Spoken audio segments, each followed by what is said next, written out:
Everybody's JSPOT here again. Back with an update on my Power Ranger storage solution. Uh, Sorry for the noise. I'm 3D printing something right now. That's what I do. A lot of nonstop, over and over, because I screw up a lot. Don't screw up. That's it. I don't have any other advice. Don't screw up. Uh, just so you know, I'm kind of retaping this intro because I've filmed this like 7 times now, and it hasn't been great. There's gonna be a little bit of rambling. I'm sorry, and I do have some shout outs at the end. So please stick with me as I go through all this stuff, and yeah, let's show off what I figured out for the villains box, or what I've come up with. Not that I figured it out. It wasn't like a, oh, nobody's ever seen this before. Oh wait, yeah, it is. Oh yeah. All right. So got it out of the box here. Let's take a look. Right off the bat, it is a tray to hold all of your villains figures. That is the non-foot soldiers. Foot soldiers go down there in kind of a level 1. This is the level 2 or top floor of the Kickstarter exclusive box. What we have here is a tray that kind of holds everybody horizontally using a little I don't know, grip, a little tension, a little gravity to hold them in place. Here's a better look here from the side. Little background, the villains come in 2 different base sizes, and by base I mean the little circles at the bottom. You have, I'm sorry, three different base sizes. But you have the what I call the 40 millimeter bases. That's your smaller base figures. Then you have your 50 base or 50 millimeter base like Goldar and Black Dragon. And I have those right down the middle. So, and then you have Scorpina, who's some kind of awkward 45, and her foot hangs over, but she has one of the thinnest like height bases. Anyways, all right. So yeah, this right here, just in general, the sales pitch is, I guess, you can hold. You can hold 8 of your large base figures right here in the middle. They just pop right in. All around the sides, you have 30 of the 40 millimeter base figures. That's 10 on each one of these sides, including this one that hangs on the outside. Boom, right? That number is much higher than what we actually have. Currently, we have 8 larger base figures and 16 of the smaller base figures, and then we also have Finster. I don't know where he's going to go just yet. I'm figuring that out, along with swords. Anyways, we're getting ahead of ourselves. But when the Psycho Rangers come out and the new villains box with the Gears guys from Zeo, when they come out, we'll have to find out where they're going to go. We'll figure out what size they are. I'm not sure. It's hard to plan for that. So far, we've got 30 40 millimeter base and 8 50 millimeter base. It's extremely hard to tell from those pictures on the Kickstarter. So September, this might get a redesign.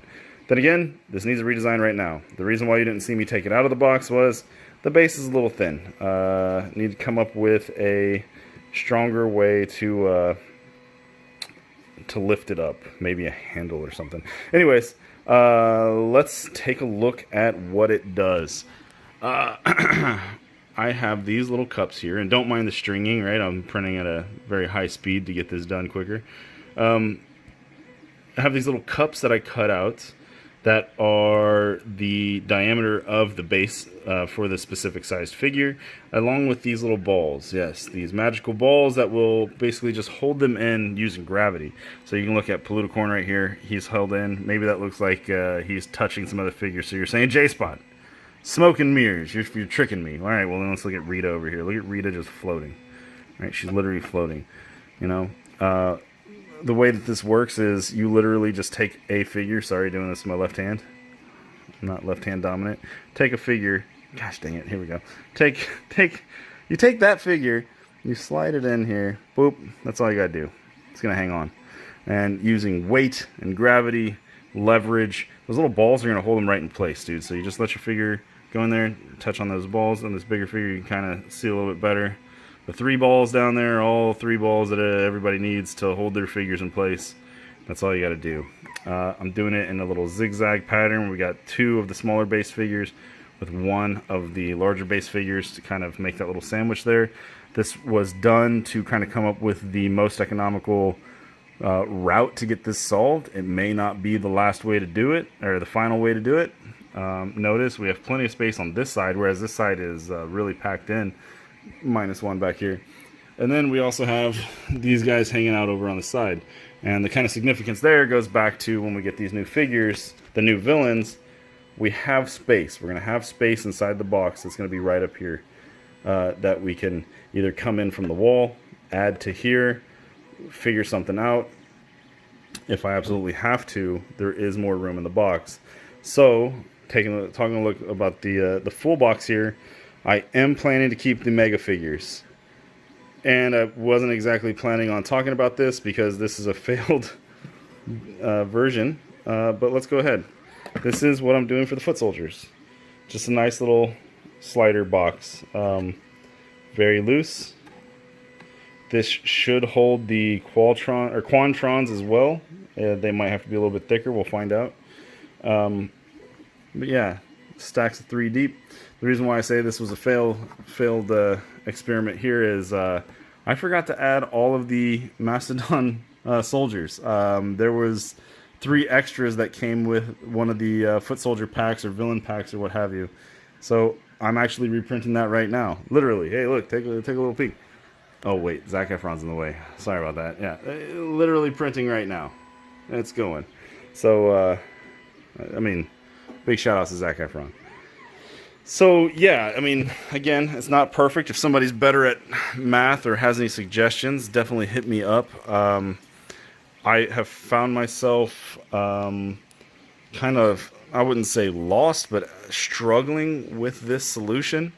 I mean, the Ranger figures I threw together in no time, but man, this villain, hey, let's get comfortable. Yeah, the villain box has really kind of stumped me, and it's solely because they don't follow any rhyme or reason. What I call the 40mm bases are actually somewhere between 37 and 42.5 or 42.8 millimeters wide.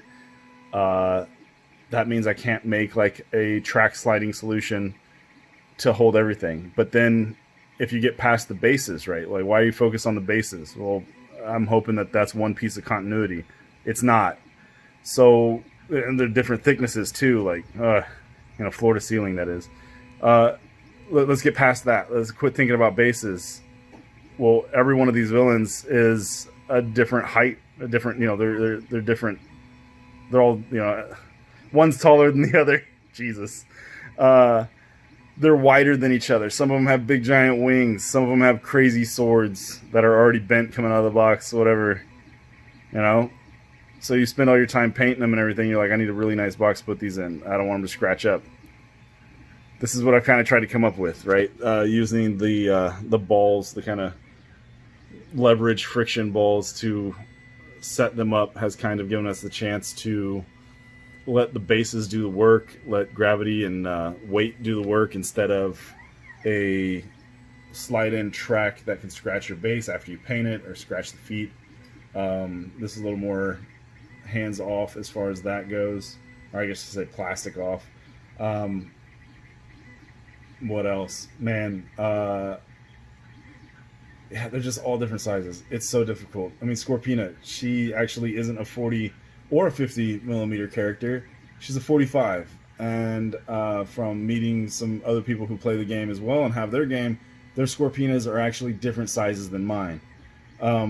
We found this with the Rangers, though, as people were printing out my Ranger solution, it came back and said, hey, Zac doesn't fit. Or, hey, only red shield, Dragon Shield, Red Ranger can't fit. Everybody else fits perfect. And it's like, well, there's some variation in 3D printing techniques. There's variation in 3D printers and how you print it, etc.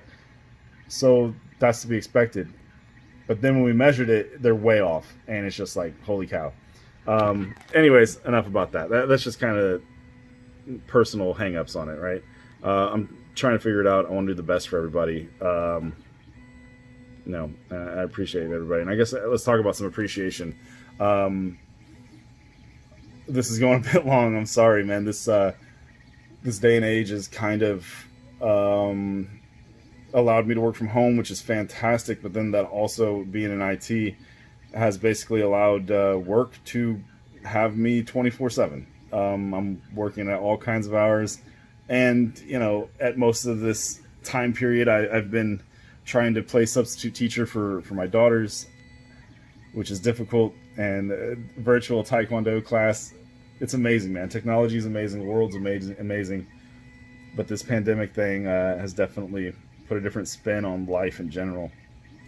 So, with that, that's not a complaint. I wanted to talk about that to kind of give me a chance to give a shout out to, you know, uh, Seth. You know who you are. Mike. Uh, uh, Chris over in the UK. James, who I uh, realize lives very near to me. He reached out to me over Thingiverse, and we have a lot in common. And man, I'm hoping we can actually sit down and play Power Rangers together. Um, but you guys have given me something to kind of focus on, take my mind off of things, let me use a little bit of my hobby to inspire some positivity in my own life. I appreciate that, man. I appreciate you guys. I appreciate the forums, going in and checking out all your different stuff. Man, I'm trying not to use people's full names, but the guy who's 3D modeling, different Megazords and the Angel or the Rangers base dice tower and the coins. Oh my God, I'm so jealous. How I need your skills. I don't have that. I'm obviously just using shapes. You're making models. Oh, you're so good. I need to. Seeing everybody's paints, it's inspiring. I'm trying to paint my own figures. I've gotten the Mighty Morphin done. Yeah, Power Rangers board game and your fandom, your community. You guys have been a real source of positivity for me in this time and this kind of unknown era that we're in, this different time period. Uh, and speaking about the customs section, there's a few people making custom characters, custom cards of Street Fighter characters. Dude, I like Street Fighter. Do you actually play Street Fighter though? Like any of you? Does anybody play Street Fighter? If anybody in Power Rangers plays Street Fighter, or hell, even Battle for the Grid. Right? I'm not good at Battle for the Grid, but I play Street Fighter competitively. I love Street Fighter. Hit me up. Let's play online. If you live close, you can come to my house. I'll cook you dinner, and we can play Street Fighter. I love Street Fighter. Competitive Street Fighter is like my main squeeze. All I really want to do is play Street Fighter. If I could play more Street Fighter, even if it like hindered my ability to play Power Rangers, I want to play more Street Fighter. Yo, do you guys play Street Fighter? Anybody play Street Fighter? Any kind of Street Fighter. I play Street Fighter. I play all Street Fighters. I got fight sticks. Let's play Street Fighter. You want to come? Oh, hey, what's up? All right. Okay, trying this again. Different angle. Whatever. Yeah, I'm not confident.